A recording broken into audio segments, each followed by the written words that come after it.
Hey everyone, I thought I would just come on and kind of give a little bit of a garage version history of blast beats. And blast beats are like my favorite beats.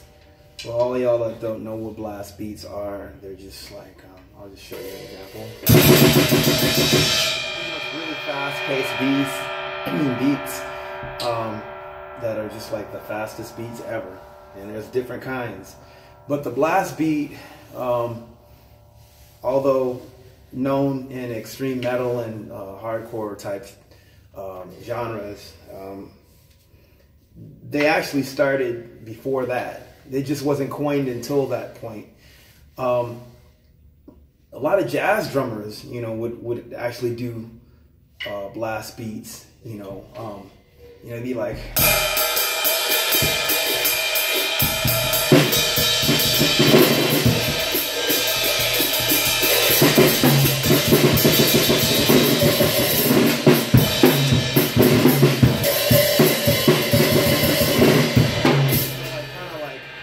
Like as a fill, Then you had, Tony Williams is most known for that. He's not the only jazz drummer that did it, but he's just what comes to mind in hearing it in that context, as a fill. Then you had, people like Carl Palmer from Emerson, Lake and Palmer, that song "The Barbarian." At the end of that, he's like.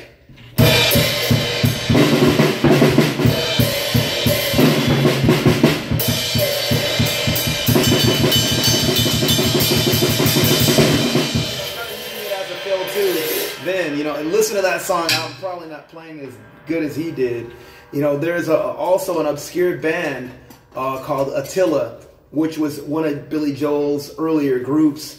They were kind of like his heavy metal band in the early 70s.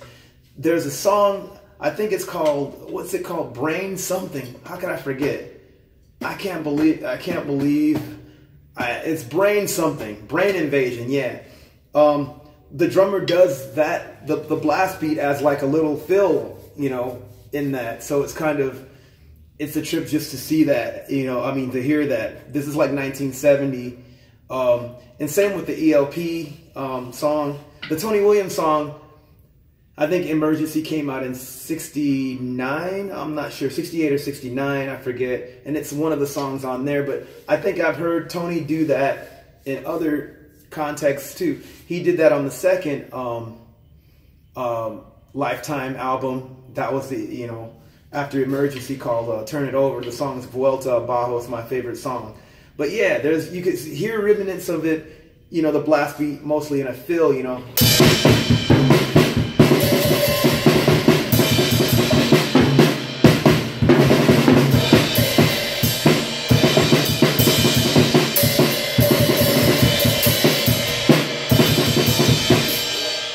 in the fill. So punk rock comes along, Punk had a thing where it's just raw rock and roll or whatever, but there was a certain element of certain punk bands that would just play really fast, that had that 1-2 church beat, like that 1-2 beat's been in rock and roll since the early days. Even the whole jump blues thing, they had that 1-2 beat. So it's been around for a while. We could talk about like a lot of pre-punk bands and all that, but I'm going to try to keep it basic because I can go into all that stuff, really. There's bands that played, like faster earlier. You had, the Stooges, that song, I Got It Right, and various other bands that were playing fast. I can go through them all, but I'm just going to try to keep it short. The Damned definitely was known for playing like,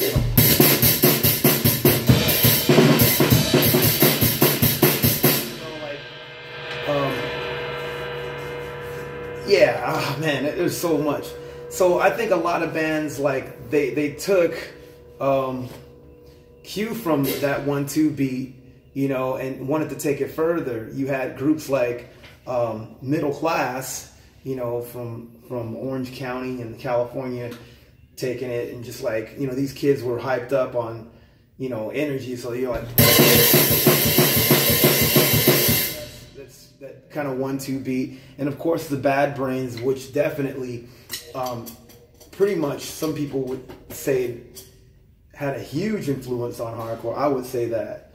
But I think at that time, between, you know, all these bands came out like kind of like started around 77, and around 78 they started recording stuff.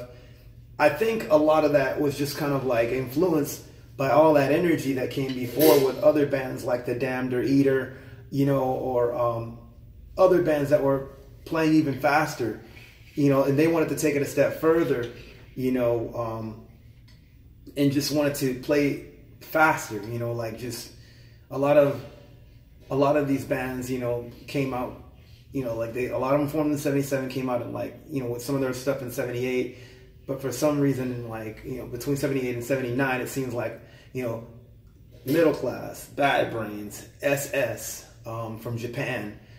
There's a few other ones from Europe that I'm forgetting. I know I am. And all you punk rockers that know your stuff, tell me what's up.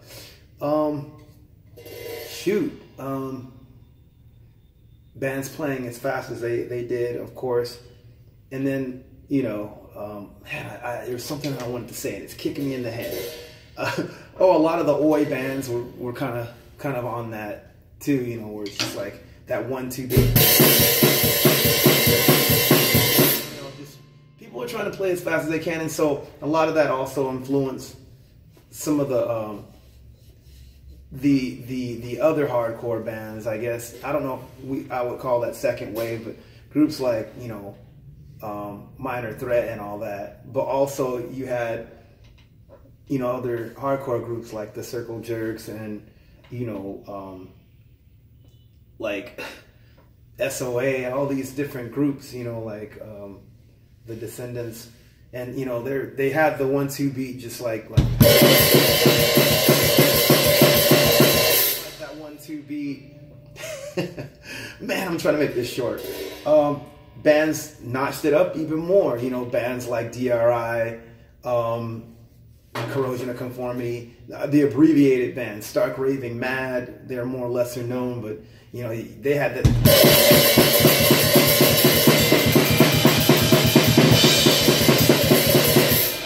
And so you had other bands that equally were inspired to play even faster, groups like Neos and Asocial, you know, like you would hear like around that time to bands like Siege and Deep Wound. Really, so then at one point, you know, a lot of these bands would just do these extremely one-short songs that were fills as well. You know, that would be the song.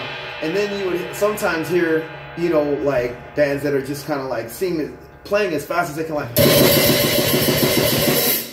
a few notables, I would say, were the Beastie Boys. That song "Riot Fight," you know, the chick that ended up playing in Luscious Jackson actually played that blast beat like.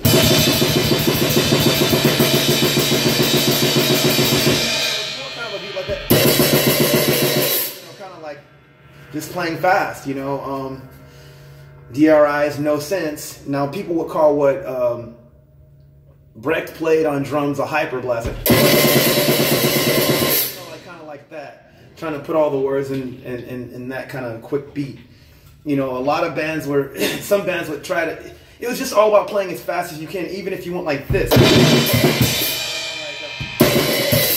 You know, like, and just being really fast. But I think there are certain bands that were starting to, you know, not just do that as a fill, but kind of as a main beat, you know, at some point, you know. And I would say it started with those kind of like short songs like No Sense by DRI and all that. You know, some people will say Heart Attack did that with that song they had, but that even sounded like a fill, you know, like I guess you can say that was a blast beat, but still it kind of comes off as a fill. I think DRI and Riot Fight is even more clearer on that, because the song, it became more of a part of a song with that. And I don't want to just be like, oh, those are the defining moments or whatever, but hardcore eventually was just chaotic, you know, and it's still real true hardcore, in my opinion, is chaotic, loud, and fast, you know, like, you know,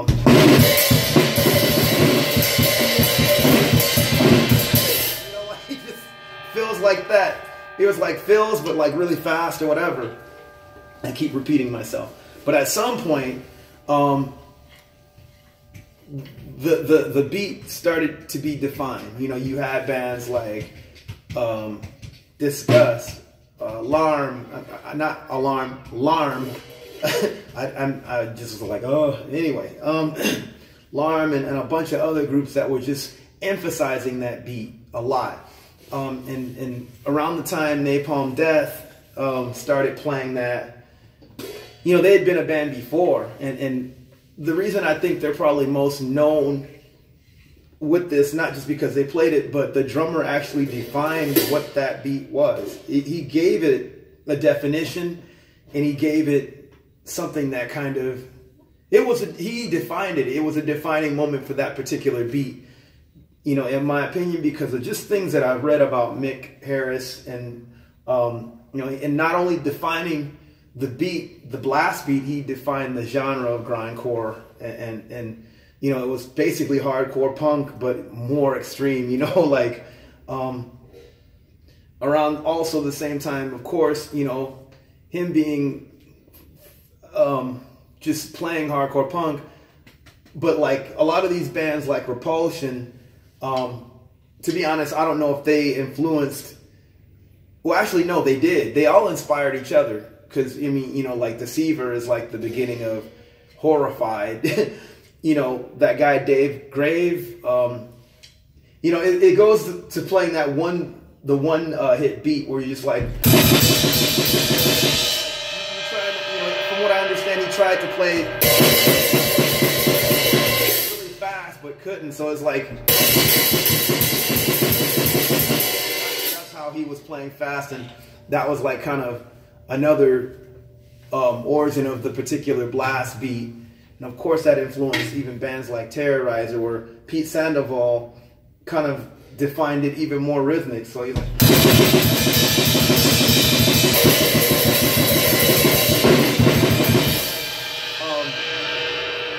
and then you had groups, you know, metal had some groups playing blast beats, you know, Sarcophago, I can never say that band from Brazil's name, the song Death Thrash, and a lot of the album, that same song is on, has the blast beats. I think Sepultura, even on one of their earlier ones, had that blast beat in that, you know, groups like Sadus, that song Twisted Face, you know, they had that. But it's just like the blast beat became more defined. I think Mick Harris gave it a name, gave it a place, you know, didn't dismiss this as a fill, even though he wasn't the first one to play the beat. Then you had drummers like, I mentioned Pete, but Raymond Herrera, with the way that he played the hyper blast, you know, like, just made it even more rigid, you know, in groups, you know, and with the early Fear Factory, and then also like Mike Smith from Suffocation, just with the rhythmic blast that he had, that was more kind of like a hyper blast, but just like, you know, he took the left and made it more percussive. I had no idea that he was playing that way until, how could I say it, until way later. I was just doing everything on the right. So when I'm playing blast beats, even to their songs, I'm like, that's what I was thinking the whole time. I didn't know until much later. I saw a video of how he came up with his particular blast beat.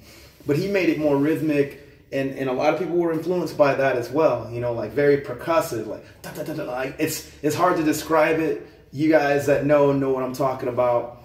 You know, then the gravity blast. Everyone, you couldn't just like play fast, you know. Like, I remember the first time I even heard a group like Brutal Truth, I couldn't believe how fast that particular drummer was playing too. It was a hyper blast, like, that was just amazing, you know. Like, I heard Raymond Herrera, it was like that, even, you know, Raymond stuff, but more kind of like, how could I say it, more like even faster, you know. And the group Cataclysm, the only song that I ever liked by them, the Uncreation one, where that guy does all kinds of different blasts in that song, especially the hyper blast was unbelievable, you know. Shoot, and just you know, like, man, just unbelievable. But the gravity blast is the thing that got me. I was trying to figure out how they do that, you know, taking this thing and soldering it. It was a crazy thing, man. So it's just like the blast beat, like, you know, it's just like man, just amazing what people have done with it, and so many great drummers, you know. I could never say the drummer from Origin's name. All these guys that, like, you know, groups like Implosive Discordance, Origin, shoot, you know, all these guys playing like this and using marching band techniques too. And of course, a lot of these drummers now, trying to be as technical as they can, are going back to learning even jazz. It's funny how things go full circle, right? Well, anyway, that's my little history of blast beats. It's not scripted, so I'm probably all over the place, and I'm sorry if I just, you know, went all over the place. So many great drummers that I could name, but I would be here all day. Some of them I have even had the honor of, like, corresponding to and know, you know, and some that I've even played with. So yeah. Anyway, I hope you guys, you know, dig this video. If you don't, who knows, I might do it over again, or I'm just gonna delete it. Peace.